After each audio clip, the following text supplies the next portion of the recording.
ഒരു പെണ്ണും കേൾക്കാൻ പറ്റാത്ത, ഒരു പെണ്ണും സത്യം പറഞ്ഞാൽ ആ വാക്കിൽ എന്ത് ചെയ്യണമെന്ന് എനിക്കറിയത്തില്ല. ഫസ്റ്റ് ലൈഫ് ഇങ്ങനെ, അതിലൊരു കുഞ്ഞ്, രണ്ടാമത്തെ ലൈഫ് ഇങ്ങനെ, അതിനകത്ത് ഒരു കൈക്കുഞ്ഞ്, 3 മാസമുള്ളൊരു കുഞ്ഞ്.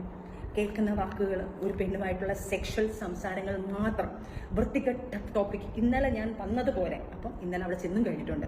അപ്പം എനിക്ക് പറയാൻ ഭയങ്കര മടിയാണ്. അത്രയ്ക്ക് അഭ്യസമായിട്ടുള്ള വൃത്തികെട്ട വേർഡ്സാണ് അതിനകത്ത് പറയുന്നത്. ഒരു ഭാര്യ കേൾക്കുക, ഇത്രയും വൃത്തികേടായിട്ടുള്ള വാക്കുകൾ കേൾക്കുക. ഇത് ഞാൻ കണ്ട് തകർന്ന് എനിക്ക് എന്ത് ചെയ്യണമെന്ന് എനിക്കറിയണം. കുറച്ച് സെക്കൻഡ് ഞാൻ ബ്ലാങ്കായി. വീട്ടിൽ നിന്ന് എല്ലാവരും കൂടെ വലിച്ച് കഥ തുറന്നു കൊടുത്തു. ഞാൻ സ്റ്റക്കായിട്ട് ഇരിക്കുക. അവരുടെ വീട്ടുകാരെല്ലാവരും ഓടിയെത്തി. അവരുടെ വീട്ടിലാണ് സംഭവം. വീട്ടിലെത്തി കുഞ്ഞിനെ അവരുടെ വീട്ടുകാരുടെ കുഞ്ഞുമാരുടെ കയ്യിലൊക്കെയാണ്, അവരുടെ ബന്ധുക്കാരുടെ കയ്യിലൊക്കെ കുഞ്ഞിരിക്കുന്നത്. ഞാനൊന്ന് പൊട്ടിക്കരഞ്ഞിട്ട് ഞാൻ പറഞ്ഞു, ഇങ്ങനെയൊക്കെയാണ് സംഭവിച്ചിരിക്കുന്നത്. എനിക്ക് എന്ത് ചെയ്യണമെന്ന് എനിക്കറിയത്തില്ല. രണ്ടാമത്തെ ലൈഫിൽ ഇങ്ങനെ ആയിപ്പോയോ എനിക്കറിയില്ല. ഞാൻ എൻ്റെ കുഞ്ഞ് എല്ലാം ഞാൻ ഭ്രാന്തിയാവും. അപ്പം അവിടെ കുറച്ച് ഇൻസിഡൻസ് നടന്നു. അത് ഞാൻ വേറെ ആരെയും ഫാമിലിയൊന്നും ഞാൻ ഇടുന്നില്ല. അവരൊന്നും അറിയുന്നില്ല ഈ കാര്യങ്ങൾ.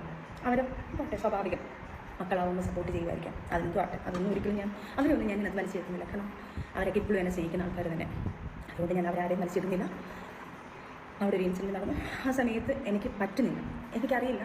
അവിടെ ഇരുന്നൊരു ബ്ലേഡ് എടുത്ത് ഞാൻ കൈ ഭയങ്കരമായിട്ട് മുറിച്ചു. എനിക്ക് ജീവിക്കേണ്ട. കാരണം എനിക്ക് വേറെ ഒന്നും ഞാൻ ചിന്തിക്കുന്നില്ല. ഞാൻ ഭയങ്കര ബ്ലാങ്ക് ആയിപ്പോയി. അങ്ങനെയാണ് എനിക്കൊന്ന് ബിഗ് ബോസിൽ വരുന്ന സമയത്ത് എല്ലാവർക്കും അറിയാം, എൻ്റെ കയ്യിലൊരു വലിയ പാടുണ്ടായിരുന്നു, 22 സ്റ്റിച്ചുള്ള പാടാണ്.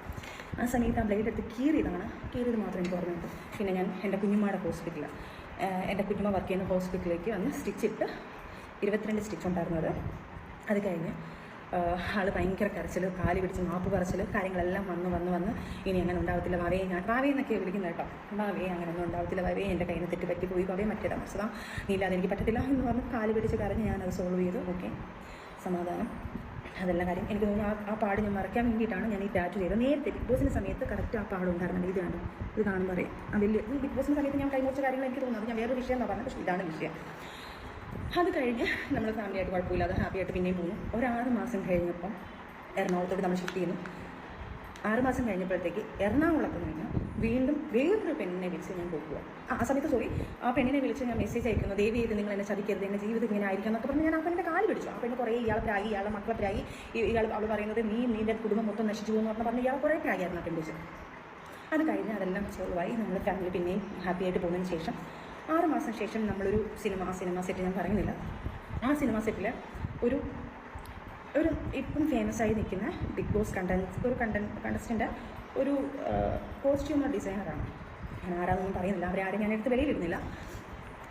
ആ ഒരു സിനിമ സെറ്റിൽ വെച്ച് പരിചയപ്പെടുന്നു, നമ്മൾ കണ്ടിട്ടുണ്ട്. അവിടെ നിന്നുള്ള മേക്കപ്പ് ആർട്ടിസ്റ്റുകൾ നമുക്കറിയാം. അവരെല്ലാം കൂടെ വിളിച്ചിട്ട് ഒരു ദിവസം എത്തുള്ളൂ, സജിന ഫിറോസിനെ ഒന്ന് ശ്രദ്ധിച്ചോണേ, ഇങ്ങനെയുള്ള കുറച്ച് കാര്യങ്ങൾ ഞങ്ങൾ കേൾക്കുന്നുണ്ടെന്ന്. ഞാൻ സ്റ്റക്കായി, ഞാൻ മിണ്ടയില്ല. ഞാൻ രണ്ടാമതും സ്റ്റക്കായി എനിക്ക് എന്താണെന്നുള്ളത് എനിക്കൊരു പിടുത്തമില്ലാതിരിക്കാം. അങ്ങനെ അതിനെക്കുറിച്ചുള്ള സെർച്ചിങ് എടുത്തു. അവരെന്നെ തോന്നി ഈ സമയത്ത് ഒരു കോൾ വന്നിട്ടുണ്ടെന്ന് പറയുന്നു. ആ സമയത്തുള്ള കാര്യങ്ങൾ എടുക്കുന്നു. നമ്മൾ കൊല്ലത്തോട്ട് വരുന്നു. കൊല്ലത്ത് വരുമ്പോഴത്തേക്ക് പുള്ളിക്കാരൻ്റെ കൂട്ടുകാരനെ കാണാൻ വേണ്ടി പോകുന്നു പറഞ്ഞുകൊണ്ട് ഇറങ്ങി പോകുന്നു. പോയി കഴിഞ്ഞപ്പോഴും ഞാൻ ഓക്കെ കൂട്ടുകാരനെ കാണാൻ പോയില്ല. അപ്പോൾ എന്നെ വിളിച്ചിട്ട് എൻ്റെ ഫോൺ സ്വിച്ച് ഓഫ് ആയിരിക്കും, ഞങ്ങൾ പോകുന്നിടത്ത് റേഞ്ച് ഇല്ല എന്നൊക്കെ പറയുന്നു. ആ കൂട്ടുകാരൻ എൻ്റെ ഫ്രണ്ടായിരുന്നു. ആ പുള്ളിക്കാരൻ്റെ ഫോണിൽ ഞാൻ പുള്ളിക്കാരനെ കിട്ടാത്തതുകൊണ്ട് ഞാൻ വിളിക്കുന്നു. പുള്ളിയുടെ ജിമ്മേറ്റ് ഫ്രണ്ടാണ്. അവരെല്ലാം പിന്നെ കാണും, ആൾക്കൊക്കെ ഈ സത്യാവസ്ഥ അറിയാം. അവിടെ വെച്ച് അവർ സംസാരിക്കുമ്പോൾ ഈ കോൾ എന്നെ ആ ഫ്രണ്ട്, ആ സ്റ്റുഡൻറ്റ് ലൊക്കേഷനിലുള്ള എൻ്റെ ആ ഫ്രണ്ട് കോസ്റ്റ്യൂമർ പുള്ളിക്കാരി എന്നെ വിളിച്ച് പറയുന്നു, സജിന ഫിറോസും ഇന്ന ആളും കൂടെ ഭയങ്കര സംസാരം മാറി നിന്ന് ചിരിയും കളിയും ഭയങ്കര കുറച്ച് സംഭവങ്ങൾ പറയുന്നുണ്ട്.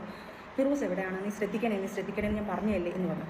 അങ്ങനെ ഫിറോസൊക്കെ അവരുടെ ഫോണിൽ അതിന് റേഞ്ചില്ലല്ലോ, ഫിറോസുടെ ഫോൺ അതിന് സ്വിച്ച് ഓഫ് അല്ലേ, എനിക്കറിയില്ല. പക്ഷേ ഫിറോസ് തന്നെയാണ് അവിടെ വിളിക്കുന്നത്. അവർ സംസാരിക്കുന്ന സംസാരങ്ങൾ ഭയങ്കരമാണ്. ഫിറോസ് ഖാൻ സംസാരിച്ചുകൊണ്ടിരിക്കുന്നുണ്ട്, നോക്കുന്നതാണ്. അപ്പോൾ ഉടനെ ഞാൻ അവൻ്റെ ഫ്രണ്ടിൻ്റെ ഫോണിൽ വിളിച്ചു. Call waiting. അങ്ങനെ അതും കുറേ പ്രശ്നങ്ങൾ വന്നു. കുറേ ഞാൻ പെട്ടെന്ന് ചുരുക്കമാണ്, കാരണം നിങ്ങൾ കേട്ട് നിങ്ങൾക്കും മടുക്കണ്ടെന്നുള്ളതാണ്. അവിടെയും കുറേ കാര്യങ്ങൾ വന്ന് അവിടെ നിന്ന് ഞാൻ പുള്ളിക്കാരൻ്റെ ഫോൺ ഇതാക്കുന്നു, അവനെ വിളിച്ചിരിക്കുന്ന റെക്കോർഡ് ചേർക്കുന്നു, ആ പെൺകൊച്ചിനോട് സംസാരിക്കുന്ന റെക്കോർഡ് എടുക്കുന്നു. അവരുമായിട്ട് സംസാരങ്ങളായി. ഞാൻ ആ പെണ്ണിനെ വിളിച്ച് വഴക്കായി. ഞാൻ ഇങ്ങനെ ലൈഫിൽ നിന്ന് ഒരു പ്രശ്നം ഉണ്ടായി, എൻ്റെ കൈ മുറിച്ച് ഞാൻ ഇങ്ങനെയൊക്കെയുള്ള സംഭവം ഉണ്ടാക്കി, ഇങ്ങനെയൊക്കെ ലൈഫ് ഉണ്ടായി വന്നിരിക്കുകയാണ്, എന്നെ ദയവ് ചെയ്ത് അതൊന്ന് എൻ്റെ ലൈഫ് നശിപ്പിക്കില്ലെന്ന് ആ കൊച്ചിൻ്റെ കരഞ്ഞു. ആ കൊച്ചും പറഞ്ഞു എൻ്റെ അടുത്ത് ഒന്ന് സോറി ഇത്താൻ, ഞാൻ എങ്ങനെയാണെന്നെല്ലാം പറഞ്ഞു. ആ കൊച്ചും കുറേ കാര്യങ്ങൾ പറഞ്ഞു. അത് വിട്ടു. അന്നും ഇതുപോലെ ഞാൻ സൂയിസൈഡിന് വേണ്ടി നോക്കി. കാരണം ജീവിതത്തിൽ എനിക്ക് മുന്നോട്ട് വേറൊരു മാർഗ്ഗമില്ല. കാരണം ആദ്യത്തെ ഒരു ലൈഫ് അങ്ങനെയായി, അതിനകത്തൊരു കുഞ്ഞ്, രണ്ടാമത്തെ ലൈഫ് ഇങ്ങനെയായി, അതിനകത്തൊരു കൈക്കുഞ്ഞായി. എനിക്ക് എന്ത് ചെയ്യുമെന്നൊരു ഒരു പിടുത്തവുമില്ല. എൻ്റെ മുന്നിലോട്ട് എന്താണെന്നുള്ളത് എനിക്കൊരു രംഗമില്ല. എൻ്റെ വീട്ടുകാരെന്ത് പറയും, നാട്ടുകാരെന്ത് പറയും, ആൾക്കാർ ഇനി രണ്ടാമതും ഇങ്ങനെ വരുമ്പോൾ നമ്മളെക്കുറിച്ച് നമ്മൾ അന്നത്തെ ഒരു നാട്ടുമ്പുറത്തുകാരി പോലെയാണല്ലോ. അപ്പം തീർച്ചയായിട്ടും നാട്ടുകാർ പറയുന്നത് ഇനി അടുത്ത ലൈഫിലും എന്തെങ്കിലും ആയി എൻ്റെ വീട്ടിൽ വന്ന് നിൽക്കുമ്പോൾ ആൾക്കാർ പറയാൻ പോകുന്നത് എന്നെ ആയിരിക്കും, ഞാൻ എൻ്റെ കാരണം കാണാണ് രണ്ടാമതും ലൈഫ് ഇങ്ങനെ ആയി ആൾക്കാർ പറയും സ്വാഭാവികമായിട്ട്. അതുകൊണ്ട് സഹിച്ച് പിന്നെയും കുറേ ശ്രമിച്ചു, പിന്നെയും കാല് പിടുത്തവും കരച്ചിലും, പിന്നെയും പൊക്കുന്നു, പിന്നെയും പറയുന്നു. ഇതിൻ്റെ ഇടയ്ക്ക് പിന്നെ ഒരു വലിയൊരു ബ്രേക്കപ്പ് ആകും. ഒരു 6 months ഞങ്ങൾ പിരിഞ്ഞു നിൽക്കുന്നു, പിന്നെ ഞങ്ങൾ പിന്നെ ഒരുമിക്കുന്നു. ഇങ്ങനെ തന്നെയാണ് കടന്നു പോകുന്നത്. ഇതിൻ്റെ ഇടയ്ക്ക് എൻ്റെ കുഞ്ഞുങ്ങൾ വളർന്ന് വലുതായിക്കൊണ്ടിരിക്കുന്നു. പിന്നെ ആയപ്പം എൻ്റെ കുഞ്ഞിനെ ഞാൻ സ്ട്രോങ് ആയിട്ട് ഞാൻ വർക്കിന് ഇറങ്ങാൻ പോകുന്നു. ഞാൻ ഇതിൻ്റെ ഹോണ്ട ഷോറൂമിൽ കയറുന്നു. അവിടെ ജോലിക്ക് കയറിയ സമയത്ത് ഞങ്ങൾ ഒരു റെൻ്റൽ ഹൗസിലോട്ട് മാറി.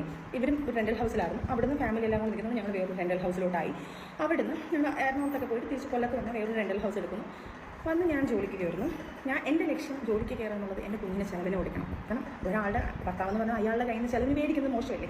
അപ്പം എനിക്ക് അയാളുടെ കയ്യിൽ നിന്ന് കൊടുക്കാതെ എൻ്റെ കയ്യിൽ നിന്ന് കൊടുക്കണമെന്ന് ഞാൻ ജോലിക്ക് കയറുന്നു.